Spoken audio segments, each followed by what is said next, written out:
milieu du grand Pacifique, loin des terres et des continents, une petite île volcanique garde ses secrets depuis longtemps. Rapa Nui, terre mystérieuse, entourée par l'océan, une histoire incroyable et merveilleuse que nous raconte le vent. Un jour des navigateurs traversent l'immense océan, guidés par les étoiles et les vents, avec courage et avec talent. Ils viennent des îles polynésiennes, à bord de leur grande pirogue. Ils découvrent cette terre ancienne et leur nouvelle vie commence. Dans la montagne de Ranoraraku, les sculpteurs travaillent la pierre. Ils donnent des visages aux rochers des ancêtres tournés vers la terre. Ils taillent les yeux, le nez, le visage avec des outils de pierre seulement.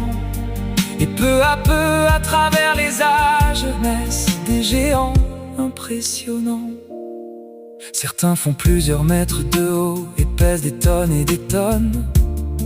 Mais comment déplacer ces colosses sans les machines que nous connaissons?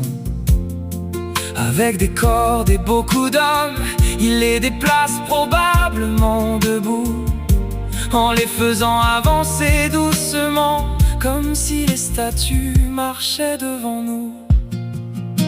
Autour des villages et des maisons, les familles vivent de la terre. Ils pêchent dans l'immense océan et cultivent malgré cette terre. Des clans organisent leur société, les ancêtres occupent une grande place, et les moaïs deviennent les gardiens de cette petite terre qui les enlace. Mais au fil des générations, les arbres deviennent moins nombreux, la forêt change avec le temps et le paysage devient différent. Les humains ont leur part dans l'histoire, mais les rats polynésiens aussi. Ils mangent les graines des grands arbres et empêchent la forêt de grandir. Alors pendant très longtemps, on raconte une terrible histoire. Une île détruite par ses habitants, une civilisation tombée dans le noir.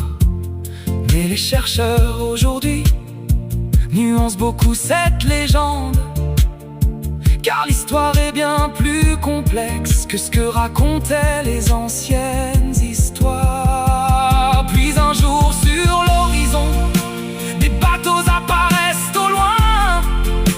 En 1722, un Européen découvre l'île. C'est le jour de Pâques, et voilà pourquoi son nom apparaît. Mais pour les habitants de l'île, c'est Rapa Nui qu'elle est appelée. Après les premiers visiteurs, d'autres navires vont arriver avec des maladies inconnues et des hommes venus pour capturer. Esclavage, violence et épidémie vont frapper durement la population. Et en quelques générations, la société va profondément changer. Pourtant la mémoire reste vivante, dans les chants et dans les traditions, dans la langue et dans les histoires, dans les familles et leurs générations. Le rongo-rongo intrigue encore, ses signes gravés restent mystérieux, et personne n'a vraiment réussi à comprendre tous leurs secrets. Combien de mains ont sculpté les moaïs? Combien de jours pour les façonner? Comment les hommes de Rapa Nui ont-ils réussi à les déplacer? Aujourd'hui encore, les chercheurs cherchent, ils étudient chaque pierre, chaque endroit. Et malgré toutes les découvertes, il reste des questions sans réponse parfois. Et les moaïs sont toujours là, face à l'océan, ou tournés vers les terres, silencieux sous le ciel immense. Ils semblent regarder les siècles passés.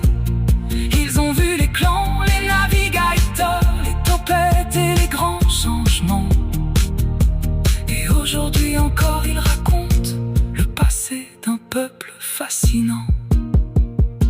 Aujourd'hui l'île est au Chili, mais sa culture reste bien vivante. Les descendants du peuple Rapa Nui continuent de faire vivre leur histoire.